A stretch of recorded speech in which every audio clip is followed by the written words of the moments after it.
itu kita mendarat di sini ya. Kita ke udara dulu nih. Kita persilakan ke Prof. Daniel M. Roshid. Saya kira sudah bergabung di Zoom. Kami persilakan Prof. Daniel. Apa sudah bergabung? Mas Haji belum? Kalau belum, kita persilakan ke Prof. Juwajir Sumardi dari Unhas, Guru Besar Unhas. Sudah ada? Ya, silakan Prof. Juwajir. Beliau sudah biasa bicara soal BUMN, bicara soal penolakan hal-hal yang mengganggu pengelolaan BUMN di Indonesia sudah puluhan tahun. Jadi saya kira suaranya perlu kita dengar, perlu diketahui rakyat dan perlu didengar oleh penguasa, terutama penguasa dan juga di DPR ya yang tergabung dalam oligarki. Saya kira ini perlu mendengar nih pesan atau pernyataan sikap dari Prof. Juwajir Sumardi. Kami persilakan. Baik, terima kasih. Assalamualaikum warahmatullahi wabarakatuh. Salam sejahtera untuk kita semuanya. Saya dalam kapasitas sebagai ahli hukum tentu akan melihat dan mengkaji dari sudut pandang hukum, yaitu 3 aspek. Bahwa yang pertama, ya, legal standing dari badan usaha milik negara yang mengelola sumber daya alam dan mendapatkan penugasan khusus dari pemerintah berdasarkan pasal 77 ya, pasal 77 Undang-Undang Nomor 19 Tahun 2003 tentang BUMN ya, huruf C dan huruf D itu dilarang untuk diprivatisasi. Nah, pada waktu itu saya memberikan keterangan ahli di hadapan Mahkamah Konstitusi berhadapan dengan Saudara Profesor Yusuf Islam Mahendra berseberangan pandangan. Saya katakan bahwa pembentukan anak-anak perusahaan itu adalah upaya penyelundupan hukum yang dilakukan untuk ya mengakal-akali pasal 77 ya huruf C dan D tadi itu yang jelas melarang BUMN yang mengelola sumber daya alam dan mendapatkan penugasan khusus dari pemerintah itu tidak boleh diprivatisasi. Nah, dalam rangka upaya untuk memberikan kesempatan bagi pihak swasta diakal-akalilah dibentuklah anak-anak usaha dalam konteks holdingisasi BUMN, tetapi secara hukum itu tidak memenuhi unsur sebagai holdingisasi, tetapi adalah pemisahan perusahaan. Nah, pemisahan perusahaan ini ternyata setelah kita kaji dari sudut pandang struktur hukum itu adalah pemisahan perusahaan yang tidak murni, yang diatur di dalam Undang-Undang Nomor 40 Tahun 2007 tentang terbatas, di mana induk perusahaan yang akan dipisahkan tetap ada. Bahkan seluruh saham-saham dari anak-anak perusahaan itu adalah 100% dikuasai oleh induk perusahaan yaitu Pertamina. Nah, oleh karena itu saya menganggap bahwa kalau induknya ini dilarang untuk diprivatisasi, maka otomatis secara hukum anak-anak perusahaan yang 100% sahamnya dimiliki oleh Pertamina itu juga tidak boleh diprivatisasi itu sendiri, tidak boleh dijual kepada masyarakat umum atau melalui inisial public offering. Itu yang perlu ditegaskan dalam hal ini. Nah, selanjutnya saya melihat bahwa pemisahan perusahaan tadi yang terjadi ya dengan alasan holdingisasi, padahal adalah struktur hukumnya adalah pemisahan perusahaan, itu mengakibatkan proses di mana terjadi peralihan perpindahan aset-aset yang dimiliki oleh Pertamina dikuasai dan dikelola oleh anak-anak perusahaan tadi. Nah, ini tetap berada pada posisi aset milik negara. Kalau itu adalah aset milik negara, maka dia tunduk pada Undang-Undang Nomor 17 Tahun 2003 tentang keuangan negara. Nah, konsekuensi logisnya adalah bahwa seluruh aset-aset yang ada pada perusahaan anak yang dibentuk yang sahamnya 100% adalah Pertamina, maka di situ juga merupakan aset milik negara. Nah, karena dia adalah aset milik negara dan dia adalah aset yang dipisahkan untuk dikelola oleh BUMN, maka penjualan terhadap aset-aset tersebut itu merupakan suatu perbuatan yang dilarang. Teks hukum yang mengatur tentang BUMN tadi sendiri. Nah, oleh karena itu saya pribadi melihat bahwa upaya untuk melakukan inisial public offering terhadap anak-anak perusahaan Pertamina itu adalah satu perbuatan yang melanggar undang-undang BUMN yang dengan demikian juga berkonsekuensi pada berpotensinya terjadi kerugian terhadap keuangan negara. Ya kan?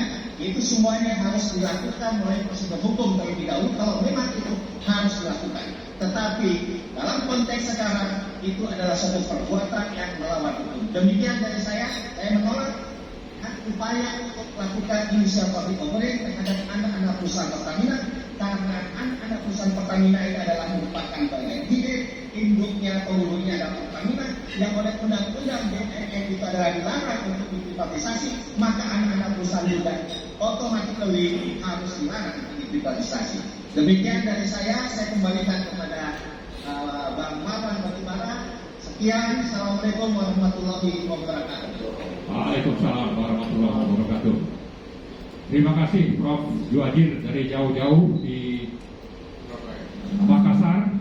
Ya, jadi bicara hukum sebetulnya sudah sangat jelas. Kalau dijual itu berarti melanggar. Masalahnya memang pemerintah ini ya, terutama kita ingatkan kepada Menteri BUMN, hukum itu mereka paham tapi bisa dilanggar atau bisa diakal-akalin, direkayasa supaya niat busuk ingin meng-IPO PGI itu bisa terlaksana. Tapi oke lah, minimal rakyat sudah menyatakan sikap, dan sikap rakyat ini bukan sembarang sikap atau suara, tapi justru suara itu datang dari para pakar, terutama pakar hukum seperti yang sudah dijelaskan tadi oleh Prof. Djuhajir. Berikutnya, kalau Prof. Daniel belum bergabung, kita persilakan dulu kepada Dr. Antoni Budiawan. Beliau ini saya kira tulisannya setiap minggu itu minimal ada 5 ya, untuk mencerdaskan kehidupan bangsa, dan saya kira kalau bicara soal IPO PGI ini, beliau juga bukan aspun, tapi punya dasar-dasar pemikiran, dasar-dasar teoritis keuangan yang memang sangat pantas untuk ditolak. Mari kita dengarkan dari Pak Antoni.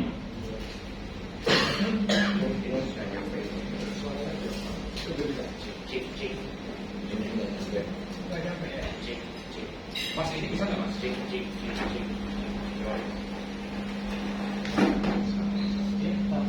Suaranya biar sama. Apa baterainya ada masalah? Halo.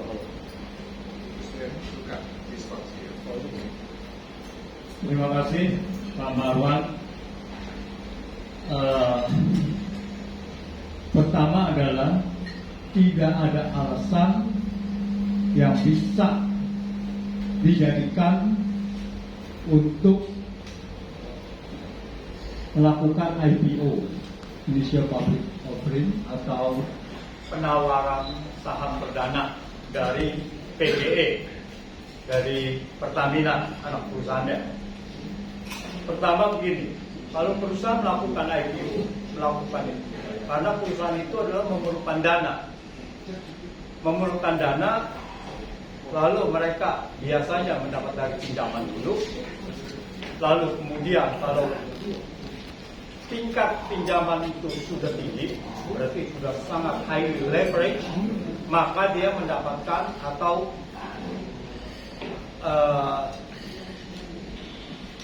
mengambil dana saham dari publik. PGE tidak ada alasan bahwa tidak ada dana untuk mendanai ekspansinya. Jadi dia tidak ada dana, selalu bisa dapat dari pemerintah, dari Pertamina saat ini di kasnya pada tahun akhir 2021, kasnya itu ada $10 miliar lebih Pertamina. Jadi untuk membiayai ekspansi itu tidak ada alasan.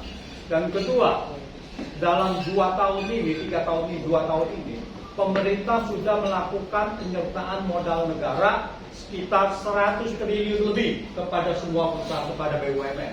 Jadi ini adalah sangat kecil sekali untuk negara dan Pertamina untuk melakukan menambah modal untuk ekspansi. Jadi tidak ada alasan untuk itu.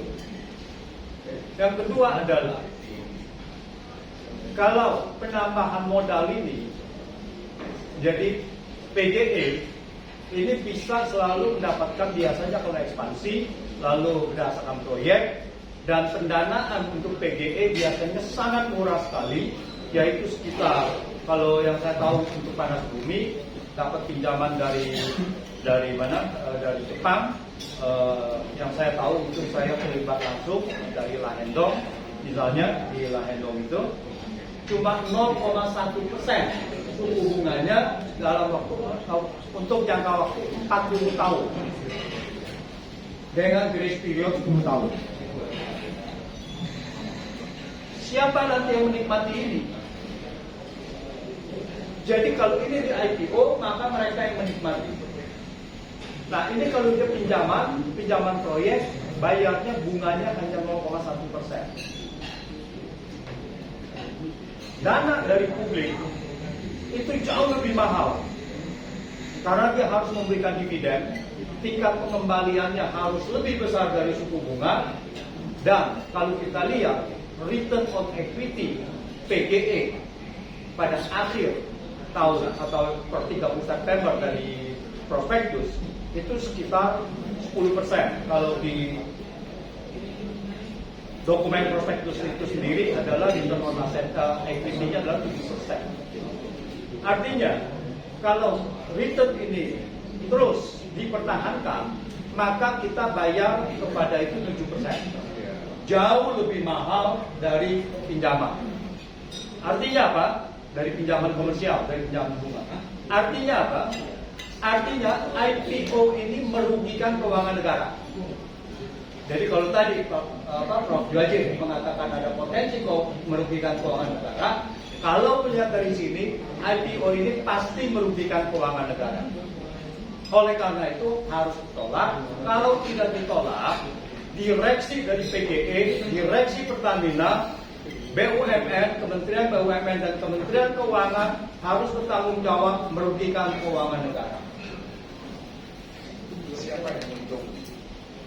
Dia yang menguntungkan adalah pihak yang membeli saham-saham itu, yang sekarang kalau kita lihat adalah bahwa off-taker dari saham itu adalah asing.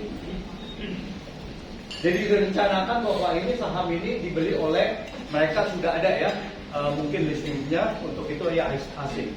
Jadi ini adalah bukan publik Indonesia yang diuntungkan, tetapi ini adalah mereka swasta dengan kapital besar dan kemungkinan adalah asing. Jadi sangat jelas sekali bahwa IPO BUMN, apalagi yang tadi sudah dijelaskan mengenai yang menguasai hadat hidup orang banyak, itu ya, nah ini berbunyi ya.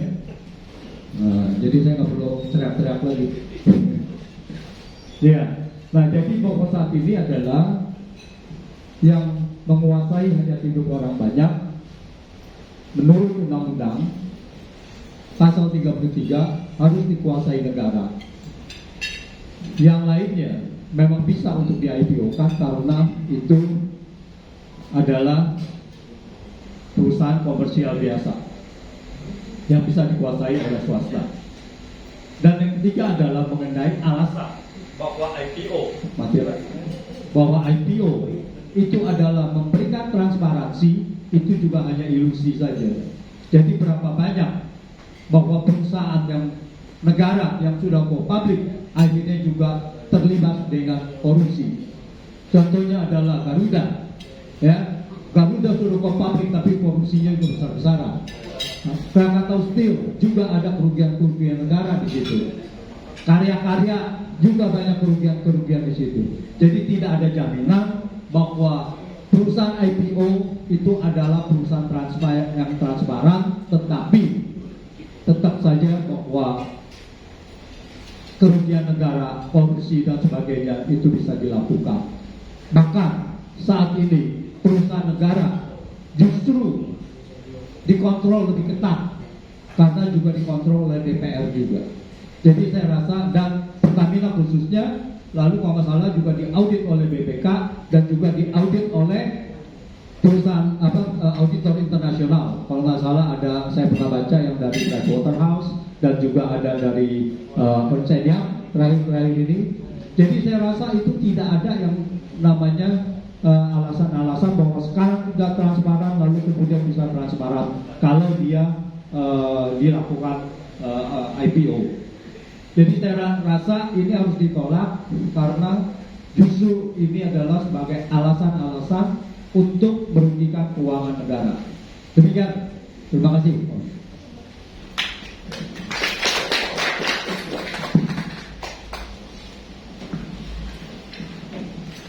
Ya, terima kasih Pak Antoni. Bahwa kalau IPO dilaksanakan, negara rugi. Ya, saya sangat percaya ke Pak Antoni, dan rakyat mestinya percaya karena beliau memang ahli ekonomi dan keuangan.